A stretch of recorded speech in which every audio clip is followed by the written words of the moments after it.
Namaskaram, everyone. Welcome back to Zesty Nimbu. This is Sri Rekha. The topic of our podcast is reimagining Indian education. Why is it so important in today's times? The Indian education, at least at the school level, is packed with rote learning, competitiveness at such early ages for kids, and we have focused more on theory more than practical. And there are many other issues involving the education system in India. But having said that, counting problems is very simple, providing solutions is difficult. So, where do you think the solution lies? Maybe we have to go back to our ancient past about Gurukul system. So, to talk more about this particular aspect, providing solution, I am having a guest on the podcast today. It's my absolute pleasure to welcome Professor Nitya Sundaram to today's podcast. She is a highly respected educationist with over 4 decades of experience in the K 12 education field. Nitya ji holds an MA and BEd in English, a certificate in management from IIM Lucknow, and has been trained by International Baccalaureate Organization as well. Over the years, she has worked with CBSE, IBO, and Cambridge schools across India and abroad, in places like Hong Kong, Jakarta, Singapore, taking on roles from teacher to principal and academic director. She has also established 4 successful schools, 2 of which have even produced world toppers. Her true passion, though, lies in curriculum design and teacher training. Currently, she leads Agastya Gurukulam's Education Research Foundation as executive director and has created a unique program called the Postgraduate Diploma in Indic Teaching and Learning, which beautifully blends India's ancient wisdom with modern education. So, this is how I met Nitya ma'am. So, I Hello, am taking this course, uh, PGDITL, and am she I is the audible? executive director for this. So I would like to welcome Nitya ma'am. Namaskaram ma'am. Thank you so much for coming onto the podcast. So let's start with our discussion today. The first question that I have is, what is Indian knowledge system, Bharatiya Jnana Parampara? Because I ask this question because not many of us are aware of this. So please give a small highlight of this. Namaste to all the viewers of Zesty Nimbu, and congratulations on the start of this series of podcasts called Change Warriors. Am I right? Dharmic warriors. Yes, absolutely. Dharmic Warriors. Yes. Yes. Thank you. And congratulations and all the very best. Yes, IKS or Indian Knowledge Systems, also known as Bharatiya Jnana Parampara, is basically the thought processes, the philosophical texts, and the treatises that were written in India, in Bharatiya civilization. So these are not just Sanskrit texts, because there are a wealth of such treatises available in the different Indian languages, be it Tamil or Telugu or Bengali or Kannada, Malayalam.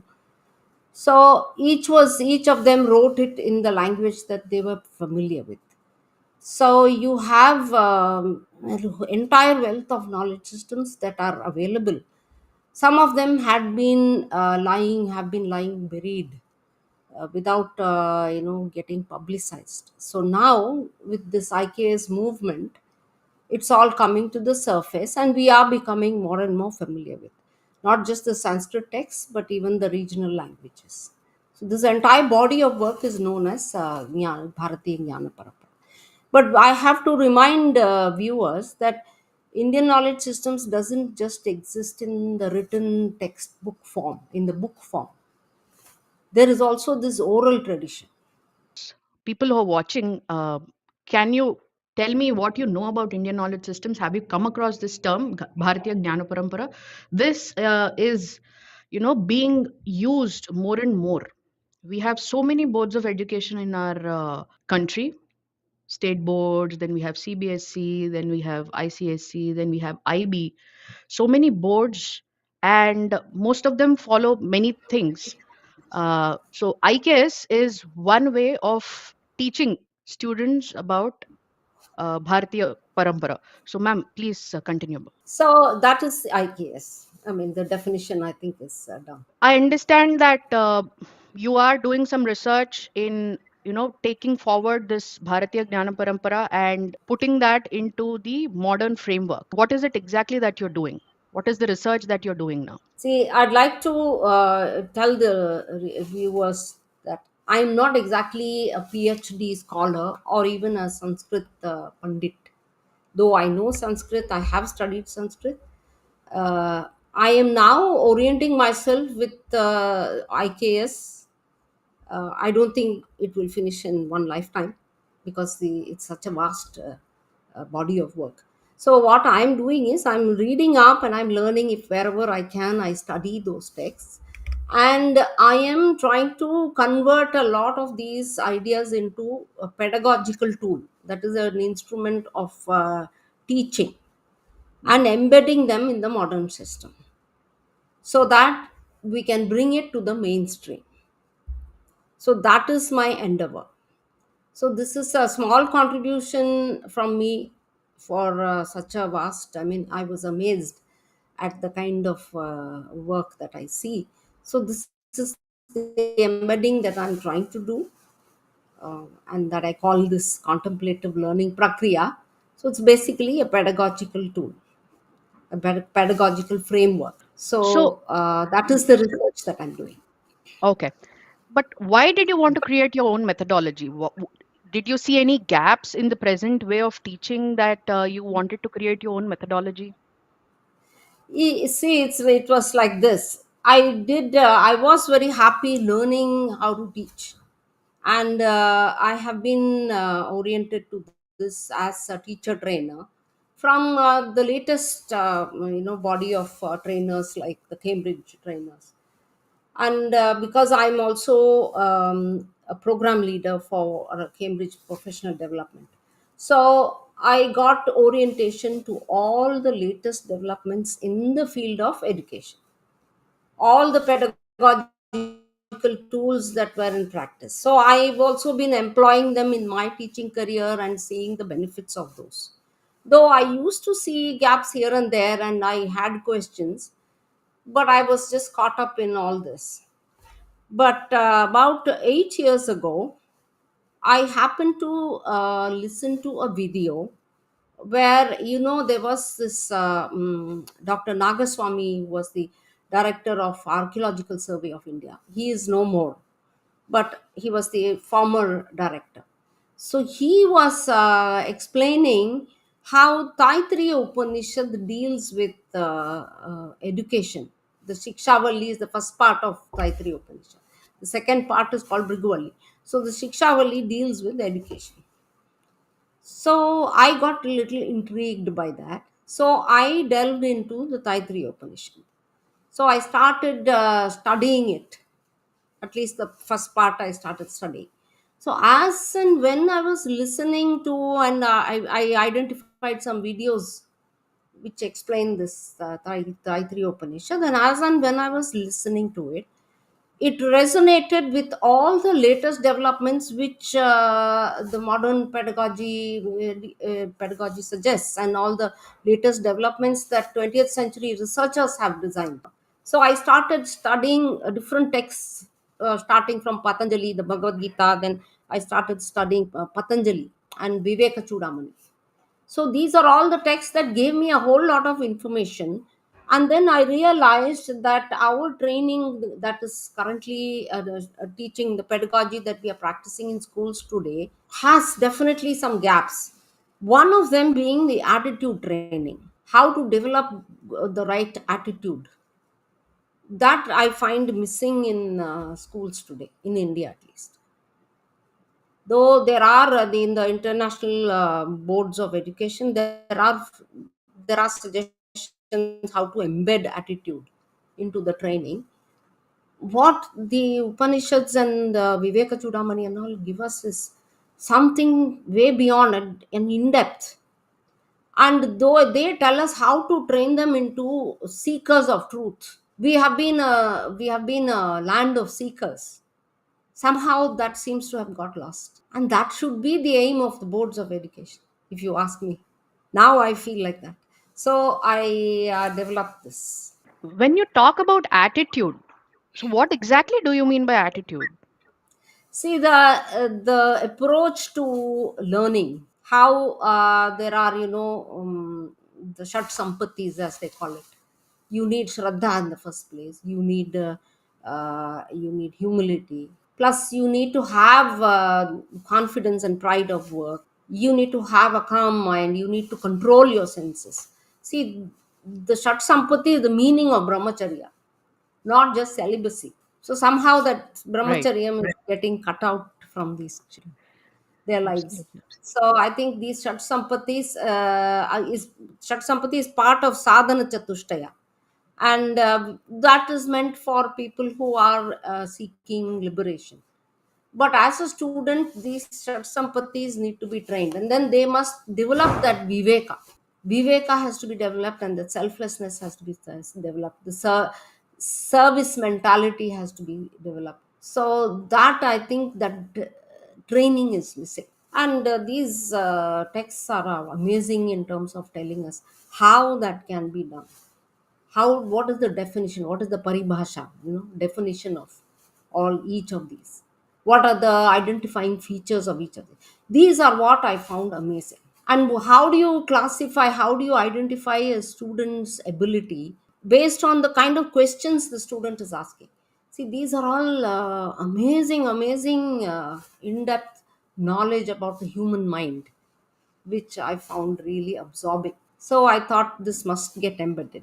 So the logical question is how is it better than the existing methodologies you feel? You've touched a little bit. Can you go in depth about that? Yeah. So I think, see, the modern Western educationists who've done a lot of research have done amazing work. There's absolutely no doubt about it. And they have the experiential learning model, reflective learning models, the constructive learning models. These are all very, amazing, and they are very, very useful. Now, what I'm trying to do is keep the same thing but use the parameters from our ancient methods and embed them. So, when we do that, I think the contemplative ability of every student goes up, because Taittiriya Upanishad says contemplation is the answer to most of the. And one fact that gets emphasized in this entire exercise is, if you are on the path to the spiritual trajectory, then your value systems will be intact. So the initiation into the trajectory is what my contemplative learning prakriya is trying to do. I mean, the actual path to the spirituality is the major thing which people like Adi Shankara and all really spearheaded and took it on. But that happens when you are an adult. Serious. For very few people, that happens and when they are young. Adi Shankara started it at the age of 4. But all of us are not Adi Shankaras. We are not even anywhere near there. So we need to be put on that path, shown the guidance, and how viveka can be developed. That the ability to separate, ability to be dispassionate about our choices. That introduction to that has to happen, and that happens through this method. So I think that is the main difference. Very nice. At this stage, I would like to remind the audience that please ask your questions about Indian education system that you have, and I would like to know how many of you have kids in various boards, as in which board are your kids studying, and have you heard of Indian knowledge systems?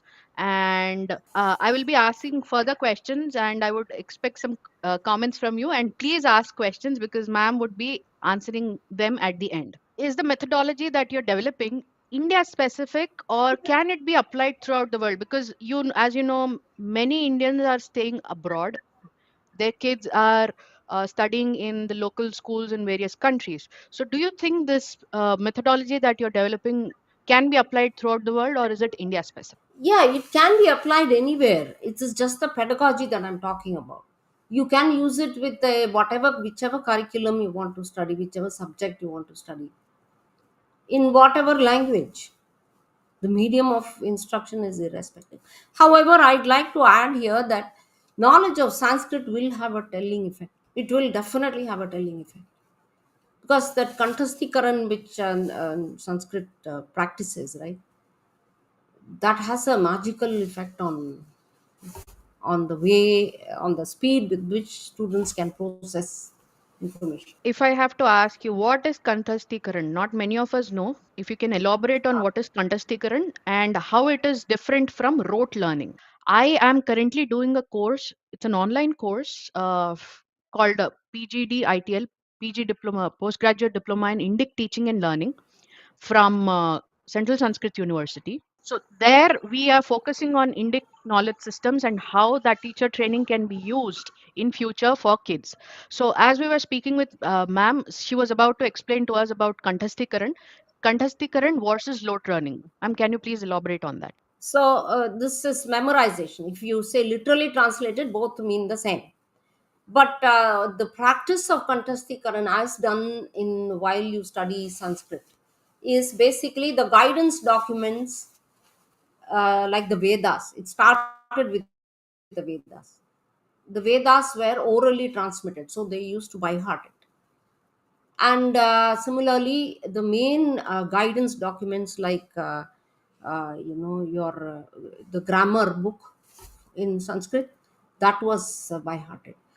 So the Ashtadhyayi same system, Ashtadhyayi, yeah, they were all by hearted.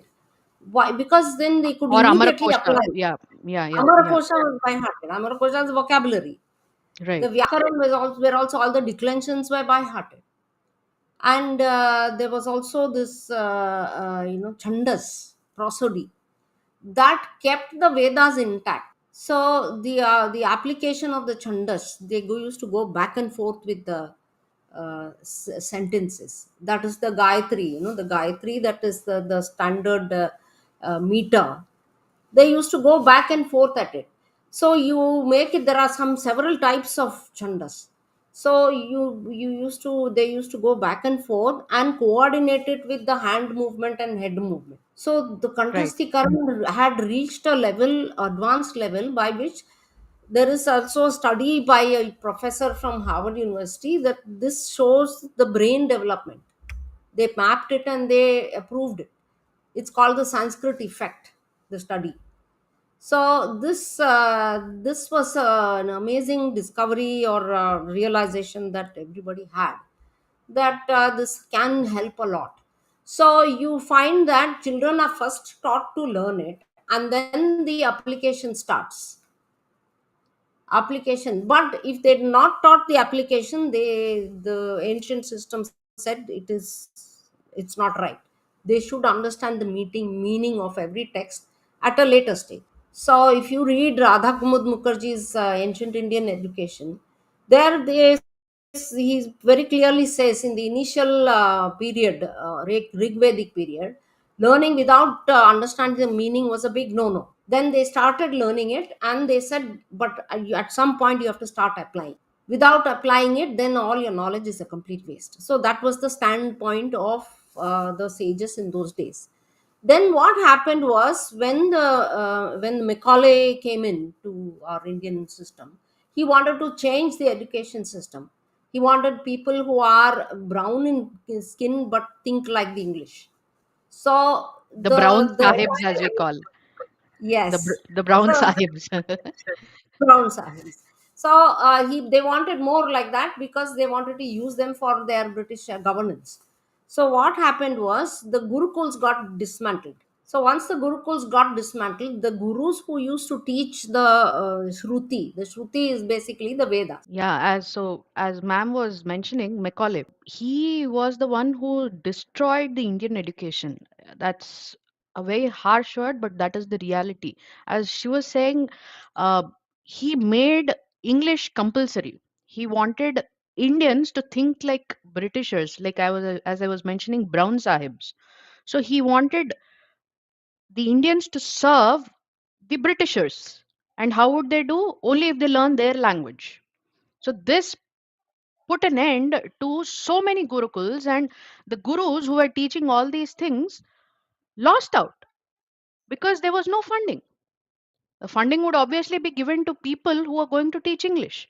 So this put an end to so many gurukuls, and when you hit at the nub, that is when the whole thing is lost. So the gurukul system was destroyed squarely and surely by this one diktat by Macaulay. It's amazing when you read the history how such single pointed application can destroy ancient systems which were in place for so many years. So that was how it came to be. So as I was saying, this the shruti was destroyed, removed from that. So once the shruti was removed, what replaced the shruti is basically the textbook. But the system of memorization had it continued. That is the origin of rote memory. But then now what are they actually memorizing? They are not memorizing any guidance document.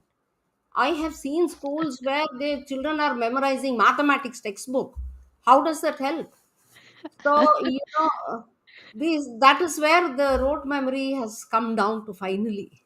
So the original purpose is lost. The wisdom that those guidance documents is being lost, and as a result, memorization. I do see some questions. You want me to answer them now? Shall we take it at the end because otherwise you lose the flow? Yeah, Would that work? that we'll take it up in the end. Yeah, we'll take all the questions in the end. Yeah, amazing. That's what I was just telling when the connection was lost that Macaulay, with that single pointed agenda, a single diktat, destroyed the whole ancient system of Gurukulas. So amazing how that I one would thing. urge all the readers to please read Dharampalji's Beautiful Tree. He has Hmm. collected all the documents. He's put it in that. It is just fantastic. From every panchayat, they collected the documents. Every district collected it. They collected it and they compiled the whole thing and then took the decision. So what was happening at the time when they took the survey? All the data is available now. Or if you want it in a simplified form, please read Sahana Singh's The Heritage of Indian Education. Amazing, amazing. Obvious question would be, how is global education in comparison with Indian education? In See, Indian education, we are promoting rote learning, which I don't see as a parent who has a kid studying in global, in America. I see that there is not much rote learning. I mean, there is free thinking. Kids are allowed to move around, think for themselves. So, how do you see this? yes, that is the thing. That is why there's a huge gap between the Indian traditional Indian schools. When I say traditional, I mean the system that we've been following in the 20th century after independence. So the traditional Indian schools versus the modern, Western system that is propagated in the international schools, which is basically the offshoot of the research done by Western educationists. You see a huge gap, and the Western system does a good job of training them in critical thinking, developing their reasoning skills. All we need now is blend that system with our Indian wisdom. It's a good marriage of what is the best of both worlds. So if Absolutely, we are absolutely. able to do it, I think the whole world, all the children will benefit. Oh, absolutely. So, yeah, the logical question again would be, how will it help the kids and the parents and their parents? I Yeah, mean, definitely. The kids, see, one of the things that kids are unable to do now. If I have to take it from our traditional dharmic system, there is a swadharma which we are supposed to recognize. Once we recognize that, we know what our pathway in our life should be, what is the pathway we need to take. One of the, where we have a word called dharma sankatam, where there is a conflict of two dharmas for us. Our dharma to the family, our dharma to our work. It's just the simplest example I can give you. So that conflict often happens, and that dvandvam or the conflict is what leads to problems, because we end up making a wrong choice. We need to recognize our swadharma. as ma'am was mentioning, she's mentioned three books, a book by Dharampalji, and then we have another book by Mukherjee, and the third book is by Shahna Singh. So please go read if you want to understand the history of Indian education and how it was, how it was designed previously, as mentioned, Shruti Smriti. So Shruti played a very important role in memorizing, in Kanthastikaran of the Vedas. So that went away, and rote learning took over. There are major problems in our current Indian education, but people like Nitya ma'am and so many others who are working in this field of creating methodologies, pedagogy to help kids learn better, from the perspective of ancient Indian education. That's a great thing. So ma'am, yeah, you were saying how it helps the kids and their Yeah, parents. so Swadharma is the basic thing that I'm talking about. Kids and parents need to jointly, they need to contemplate, kids need to contemplate and start identifying their Swadharma. I mean, it's not easy to get it in one go. It's not possible to get it in one go. Some people are very lucky, they know what their passion is, their Swadharma is. Some people don't really realize it. So, identifying their Swadharma is the most important. So, I think that's where this will help, this system will help. And this is my favorite question because I am part of this. So I want you to answer this. What motivated you to start the PGDITL course? Because I am part of that. So I would love to know. Yeah, see, to put through an education system like this, we need teachers who are trained in it. We need teachers who are able to see. See, one of the fundamental things, that we need to start doing with children is identifying their gunas, tamas, rajas, sattva. The Right. combination, the Right. combination of these three. What is the combination? Which is the dominant? Which is the subdominant guna? That needs to be identified, and they need to be taught to reflect on that and use it. So those are the things that we need. So how can a teacher do all that without getting trained in it? Hmm. So we need to have teacher training to even put through the basics of education. And teachers are now, what is happening in the teacher recruitment and all that. People who don't have anything else to do land up as teachers. Yes. They, which basically I won't say that they are not skilled or qualified. They all have their specialities, but they are in the wrong place because they have not gone to the place where they need to be. As Guruji explains, when I was in the class, Vedanta classes, one of the things he explained, a teacher is supposed to be sattvic. Okay, teacher Hmm. is sattvic, but if the teacher starts selling his or her education, you come for tuition to my class, he's actually becoming, he's not exactly practicing what he should be practicing. So these are all the small things. So we need to train, get the teacher to understand this concept first. There, I would like to add taking tuitions per se is not wrong because I'm also taking tuitions. But having said that, Yeah, you can't redirect your children to your tuitions, your school children. That is because happening in many places. that is because the education system is not strong enough, right? I mean, the teachers who are teaching are not able to teach properly, and hence we have, or the Yeah, parents I are mean, not able to. It's a. you're right. I mean, it's a very complex system there. Problems are not like, it's not unidimensional. Hmm. It is many sides, many types of problems that is pressurizing the teacher. There Yeah. is this, I saw this article in Times of India where the teachers are so overwhelmed, they suffer from burnout. Children are so overwhelmed, they suffer from burnout. This is what Times of India said after doing a survey. So the problem is not a unidimensional, it is complex. Similarly, solution also has to come from different Yes. aspects. So how are you able to do all these things? Well, you see, I think it is just cosmic or divine intervention that I happen to meet the governing body of Agastya Gurukulam Hmm.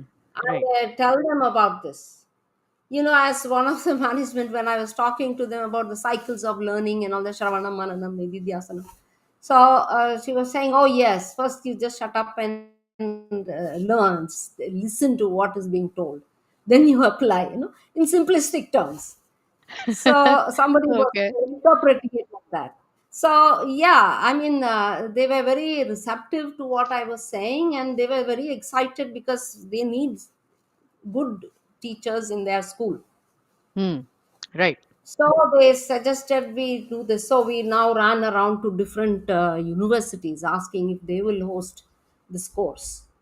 Now Nice. one decision we needed to take was, should it be like a physical, on campus course, or should it be online? We wanted it online because there were many candidates from the US who were interested.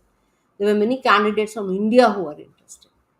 So when we first announced the course, we had the expression of interest from 200 people. From 200 people, we got the response. So then we brought it down to, the Agastya Gurukulam team has been amazing. The CEO, Amaniji, then the technical team there, and the HR team there. Everybody has been excessively cooperative, and Central Sanskrit University is such a reputed university whose dedicated services to IKS. So, what best can happen? So, if it is from a central government university, naturally recognition will not be an issue. Amazing. Can you talk us through a little bit about the NEP, New Education Policy, and what is the kind of recognition that you're getting for your work? I mean, has it been accepted? How is it? Yes, see, first let me talk to you about NEP. This NEP 2020 is actually, it's a very good reform program that they have started. It's not been panned out in its full form. It's being released in little by little in the schools. So they are recognizing to this the strength of NEP. I see, as far as school education is concerned, they have a lot to say about higher education also, but I'm talking about school education.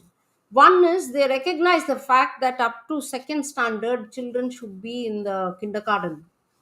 See, what is happening in the early childhood now is, from UKG they are drilled to write so much written work, which is not at all healthy. First, you learn to understand the language, use the language orally. What is the first skill that a child picks up in language? That's the listening skill. Then comes the oral. It's after that only reading and writing start. So those two fundamental skills must be reinforced and enforced and reinforced. So that linguistic ability, should you need to train them properly up to second standard. The Gurukula system inducted children from the age of 7, right? That is when they got into the Gurukula, when the formal education actually started. Until then, at home, they were trained to take care of their needs, etc. It's important that kids speak in their mother tongue. The NEP has a component where mother tongue is very important. So, because the kids are at home till first 5 years of their life, it's very essential that they learn their mother tongue properly, and then you can learn other languages. And kids up to a certain age have this ability to learn multiple languages. It's a really beautiful thing. There have been many researches which have been conducted about how the brain of a child works. They can understand many things, they can do many things simultaneously. So that's a great age to start off with. Catch them young, as they say, right? So Vivekananda always used to say, catch the kids young. That's when you can drill down many things into their heads. And then 10th standard board exam, they say, which should be made optional. Well, all that has not happened. Another thing that they encourage schools to do is, start the mother tongue as the medium of instruction in the primary. So I think that is also, I will welcome that, because I feel that emotionally children connect to the mother tongue much better. So when they want to express their discomfort in school, the mother tongue comes in very handy. I think they should. Plus, also critical thinking is better when you do it in mother tongue. So I am in, when you want an English medium education, at least in the university that's in English medium, I am very much in favor of bilingual education. So where you learn, concepts in two languages. So I understand which is better. Where am I is my strength. Can I answer the question paper in English or in my mother tongue? So I very much, I am in favor of that. So I think that is NEP. And so the recognition, as far as recognition of my work, it's already, people realize the value of this. And whenever I train any group of teachers in contemplative learning prakriya, immediately I see the spark and they go all about. They said, yeah, this is very good, I think it's very useful. And some of them have actually tried it out, whatever I say in the classroom. I have little patches of data like that, where they get back to me and say that this happened very well, and this is the issue if we do it this way. So there is some amount of interest in this kind of thing.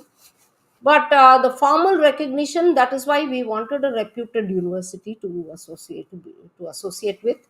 Central Sanskrit University, West Dam. Nice. This is the first batch that's happened. So I think the second, third batches, people will start realizing, and boards of education like CBSE will hear about it, Hopefully, hopefully. yes. So who designs these syllabi? I mean, for any board. See, if you're asking about this teacher training course, for this PGDITL, we had to do it single handedly. I mean, I Oh. just contacted people like Mohan Acharya, was fantastic. He was. He gave me a lot of inputs about Ganitam, which is the Hmm. best part of Aryabhattiyam, Leelavati.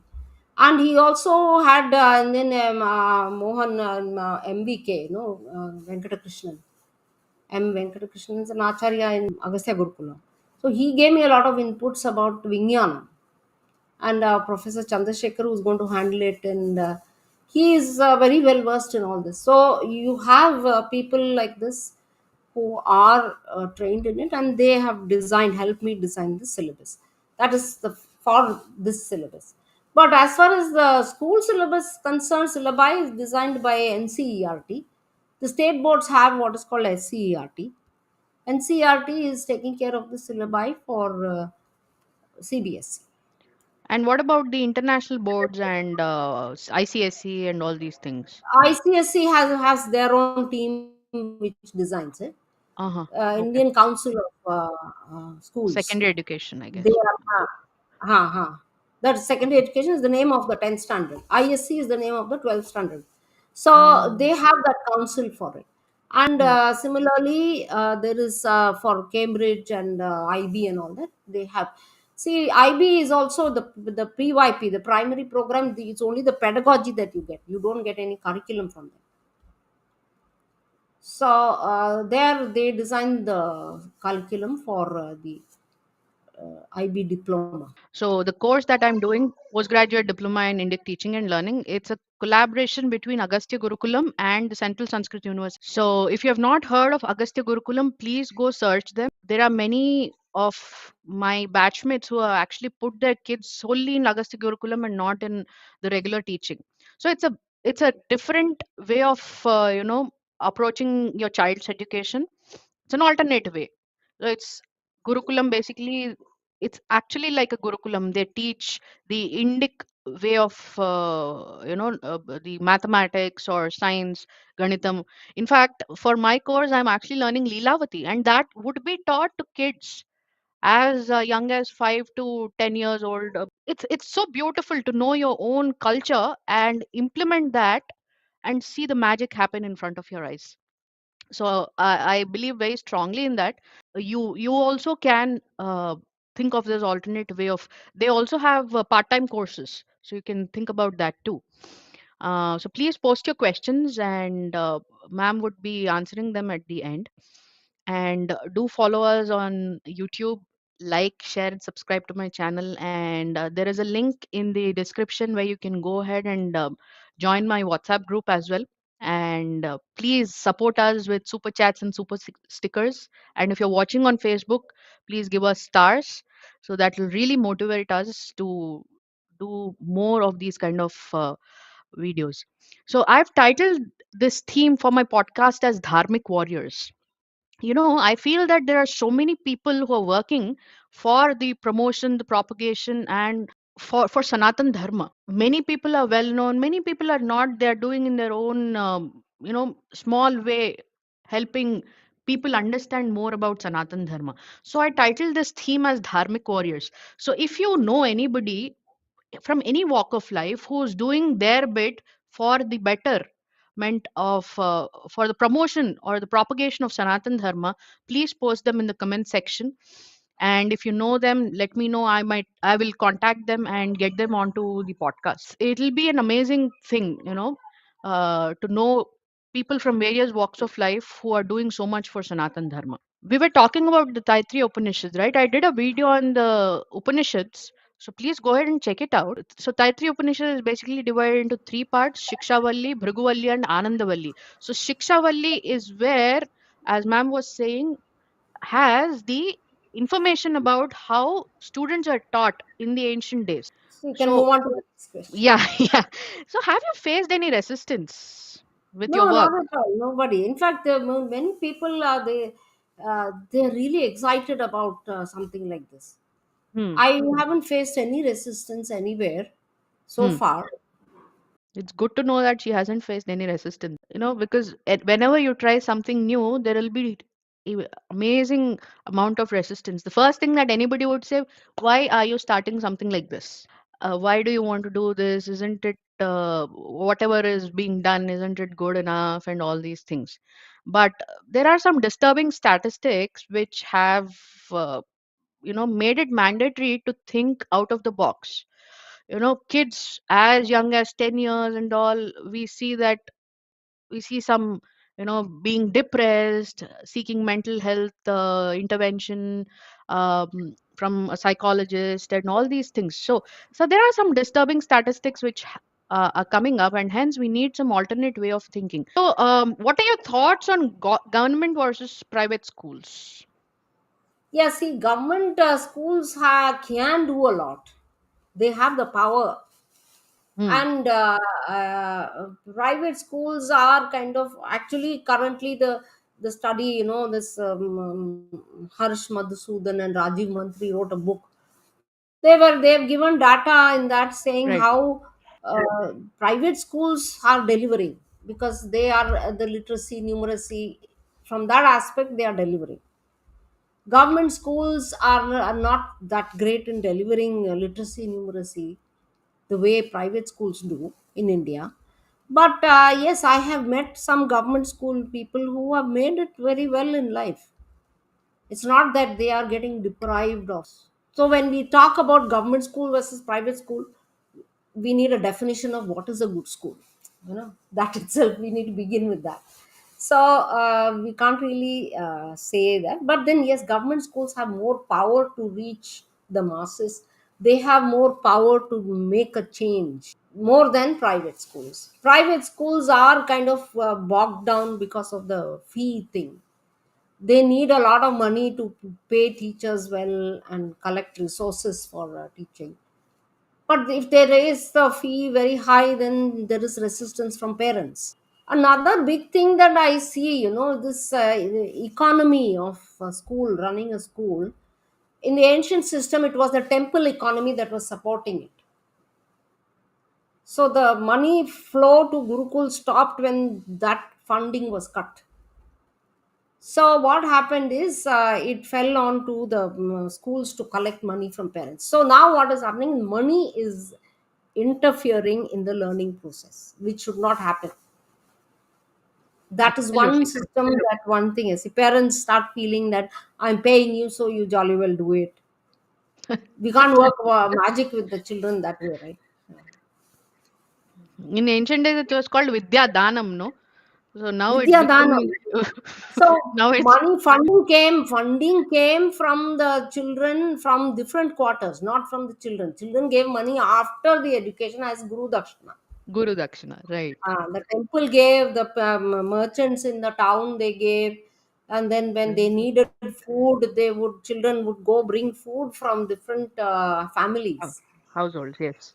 Ah, so the government gave some funding, but they were not interfering with the education as such. Hmm. Uh, so, what are the challenges faced by parents and students in the current scenario? See, one is they don't know what to do. So this rush to do NEET and IIT exams is Hmm. because children don't know what they are fit for. So I find that children who can hardly manage some science, they want to go for engineering. which is not, I mean, their interests and their strengths, their skill sets lie elsewhere.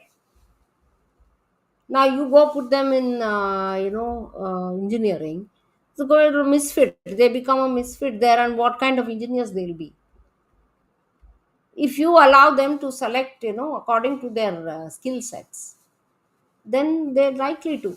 However, that is one big problem that many parents and students face. Parents don't know how to guide their children, and children are also lost. They just get into this herd mentality. Peers, if the peers are going somewhere, they also want to go, which is natural. I mean, I don't blame, nor do I blame parents, because they are lost as well. So I think a lot of guidance that parents need from the schools, from the government. However, the good news is it's a lot of changes I see recently. The last 5 years, I see 5 years to one decade, I see that parents are opening up. They're not so obsessed with NEET and IIT. Yes, it is still there in pockets, but I mean, so many variety of careers available nowadays. So True. we find that the school should have a career cell, career guidance cell. Hmm. That has become big now. So many schools have this career guidance cell, and they give career orientation to children. They call experts, they talk to them. Then they show them what kind of courses are available and in which universities, Indian university, foreign university, everywhere they show. Most of the schools, leading schools, call all this. They hold a career fair. That's become common practice nowadays. So I Okay. think those are the main questions. Other than that, see, that again it boils down to attitude. Yeah, as she was mentioning, neither the parents know nor the kids know what to do. But because of the competition that we have in schooling, there we see so many issues cropping up. Depression and suicides and all these things happening at the school level, let alone college and postgraduate level. So it's a disturbing. These are disturbing things, disturbing statistics.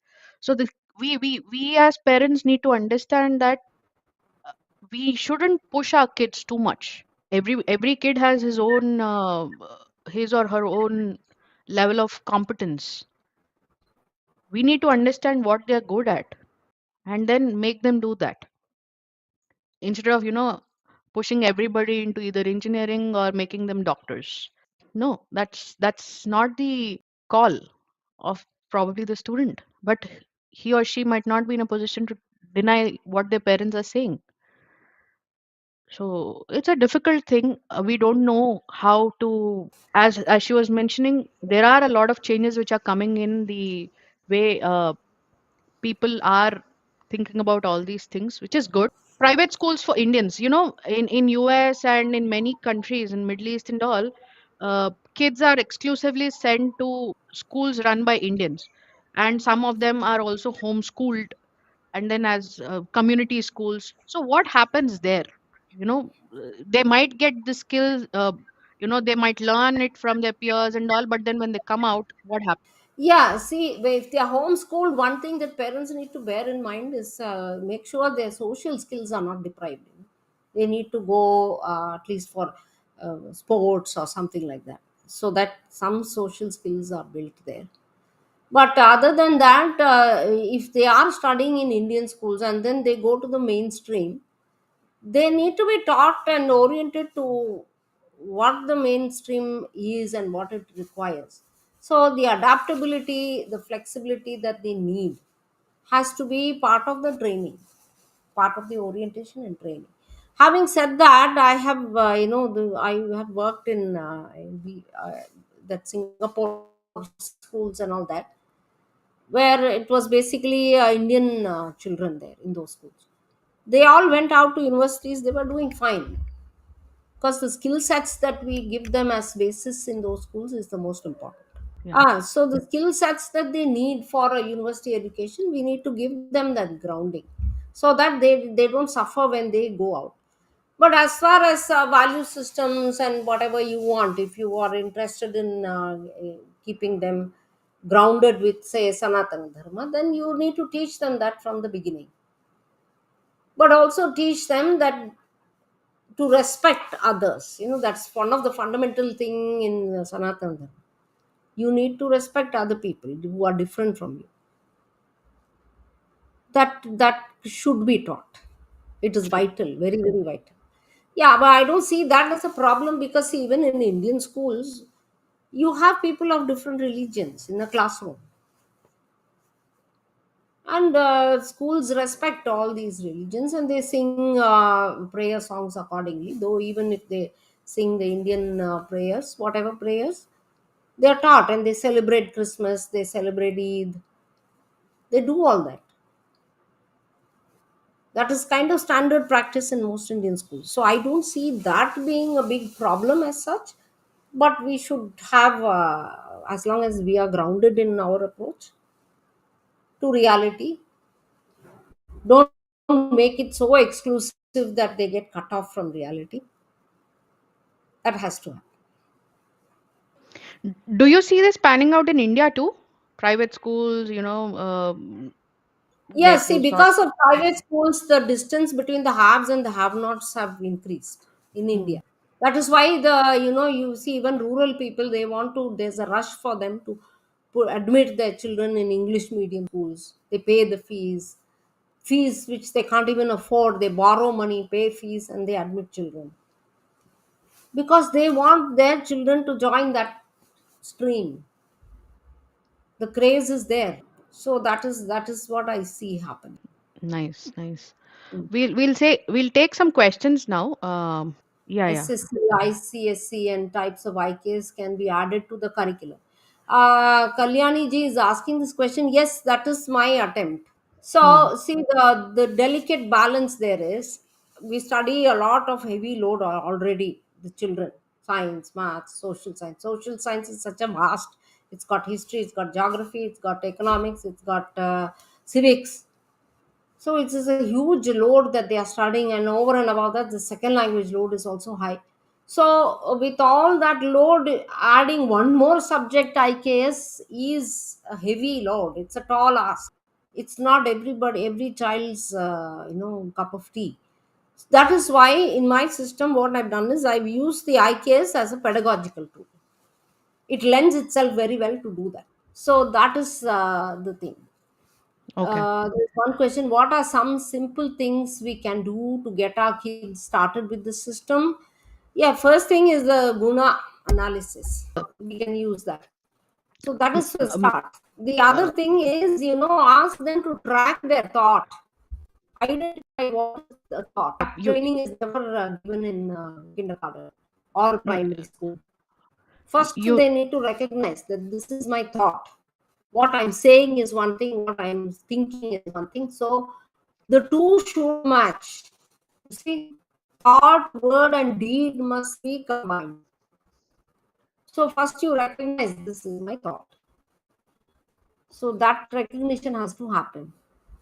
hmm. Will this method help students pass the plus 10, plus 12 more easily than the current system? Absolutely, it will.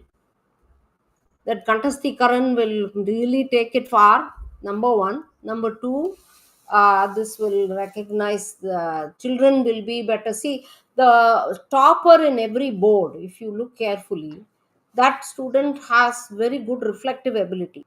Hmm. Currently, they themselves don't know that their reflective ability is what has gotten them those marks. This will very consciously train the children. Metacognition, as they call it in the Western system, it's very big. It's now the thing that everybody is asked to practice. So this reflective practice has to happen. And Hmm. that training, Western system does a fairly good job, very good job of it. This one goes a little beyond, where they recognize the root cause of the failings when there is a failing. That Shak Hmm. Sampati will take care. Yeah, What's the other thank you, Ramchandran ji. Noted. During COVID, we were taught how to keep distance from each other. Even Namaste was practiced instead of handshake. Are we teaching our children and emphasizing through our schools? Your thoughts on this, ma'am? Yeah, see, it's not getting emphasized enough. I mean, they are I don't think that's, but however, they are, schools are very conscious of hygiene nowadays. That is there, that Hmm. has happened. But the namaste practice is not, it's not big. They just wish, everybody wishes good morning. It's Hmm. okay. Hmm. Let them wish the way they want, but hygiene has to be maintained. That awareness has come. Do you think Gurukula type of teaching would bring down the stress of the kids? I think it will. It will. See, but you need to practice it with the spirit that with which the Gurukula system worked. One thing that they worked with is age groups were kind of, Hmm. all the age groups were in one class. Hmm. So they were allowed to absorb knowledge when, however they want, or however they could, according to their capacity. Okay. The same divided children into two types. They said the student who has the capacity and is able to absorb, and the student has the capacity but doesn't have the attitude. To Hmm. that extent, they differentiate, and that's how this Shat Sampati came about. So that to that extent they differentiated. So the one who wants to learn will learn. That was Hmm. there. So how do you make them? That's why if you see pictures and read stories and all that, the Gurukul, the children did a lot of menial work. They collected wood for fire. They cleaned the Hmm. place. That's part of the attitude training. Cleaning their own premises is part of the attitude training. Now, which school, how many schools we ask the children to clean their classrooms? See, that practice is not very rampant in our current day schools. Yeah. So what about the gap that is currently present from class 9th to 12th? No system is covering it through IKS, and children have to fall back on CBSE or ICSE. Yeah, see, what is happening is in some boards I see 8th to ninth there is a quantum leap, 10th to 11th there is a leap in curriculum, in terms of curriculum. I think that problem can be bridged if we give options to children. You say if you are capable, you go for a higher level. If you want to, if you have the potential and the attitude to do a tougher level in the subject, please go ahead. If you don't, if you cannot manage, go for a lower level. That options I think is important. CBSE has started giving it now for maths. They say basic maths and regular maths, and similarly course A, course B in languages. It's there. But the Western system gives a vast, huge options, plenty of options. So one final question from my end. Say kids who have been studying in Gurukulas, how do they assimilate into the system? Do they do better than going from schools to Gurukulas, or vice versa? How See, do you the think? resurgence in Gurukula system is very recent phenomena. Hmm.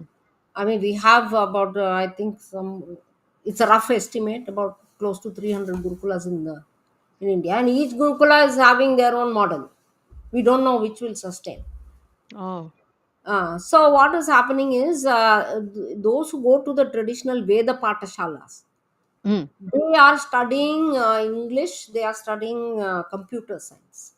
Hmm. So they all, if they don't become, the priests in Oh, temples, okay. All right. they become data operators and data entry people. They are able to get those jobs. Nice. Hmm.